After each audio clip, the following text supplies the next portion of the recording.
Hello all, welcome to movie Paradise. Star boy Siddhu Jonnalagadda హీరోగా Bommarillu Bhaskar direct చేసిన movie Jack ఈరోజు release అయింది. మరి ఈ స్పై థ్రిల్లర్ మూవీ ఎలా ఉందో ఇన్ డెప్త్ రివ్యూలో చూద్దాం. అంతకంటే ముందుగా వీడియోని అలా చూసి వెళ్ళిపోకుండా ఒక లైక్, ఒక కామెంటు పడేయండి. అలాగే సబ్స్క్రైబ్ చేయడం మాత్రం మర్చిపోకండి. ఇంకా మూవీ కథ విషయానికి వస్తే పెద్దగా ఏం లేదు. అక్కడ రెగ్యులర్ స్పై థ్రిల్లర్స్ ఎలా ఉంటాయో అలా ఒక రేంజ్లో ఉంటుంది అని ఎక్స్పెక్ట్ చేయకండి. అంత లేదు అక్కడ.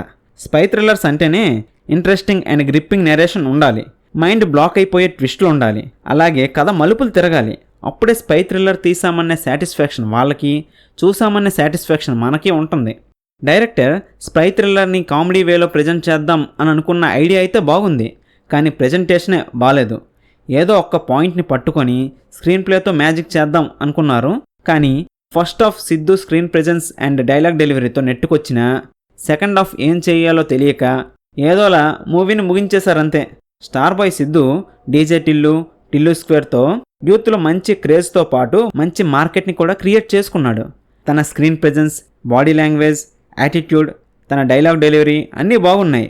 ఇంకా మిగతా క్యారెక్టర్స్ విషయానికి వస్తే తెలుగు అమ్మాయి వైష్ణవి చైతన్య హీరోయిన్ ఉండాలి కాబట్టి పెట్టినట్లు ఉంటుంది. ఇంకా ప్రకాష్ రాజ్ క్యారెక్టర్ అయితే ప్రతి స్పై థ్రిల్లర్లో ఉండే ఒక routine boring character. Brahmaji and Subbaraju characters అయితే ఉన్నాయంటే ఉన్నాయంతే. వాళ్ళ క్యారెక్టర్కి స్కోప్ లేదు, వాళ్ళు లేకపోయినా సినిమాకి అస్సలు నష్టం లేదు. Vijay K Chakravarthy cinematography, Sam CS BGMs, Naveen Nooli editing బాగున్నాయి. సాంగ్స్ అంతగా ఎక్కలేదు, కానీ ప్రొడక్షన్ వాల్యూస్ అయితే మాత్రం బాగున్నాయి. కథకి అవసరమైనంత వరకు ఖర్చు పెట్టారు, కానీ స్టోరీ నెరేషన్ మీద దృష్టి పెట్టుంటే బాగుండేదనిపించింది. మొత్తంగా కామెడీ వేలో ఒక స్పై థ్రిల్లర్ని ప్రజెంట్ చేయాలనుకున్న ఐడియా అయితే బాగుంది, కానీ ఎగ్జిక్యూషన్ మాత్రం బాగలేదు. సిద్ధు పెర్ఫార్మెన్స్ బాగుంది, కానీ డైరెక్టర్ పనితనం బాగలేదు. మదర్ సెంటిమెంట్ అనే ఒక ఎమోషనల్ పాయింట్ కథలో ఉన్నా కూడా దాన్ని వాడుకోలేదు. ఈ మూవీకి movie Paradise rating 2.25 out of 5. మా ఈ రివ్యూ మీకు నచ్చినట్లయితే ఈ వీడియోని లైక్ చేయండి, షేర్ చేయండి, అలాగే మీకేమనిపించిందో కామెంట్ చేయండి. అలాగే సబ్స్క్రైబ్ చేసుకోవడం మర్చిపోకండి.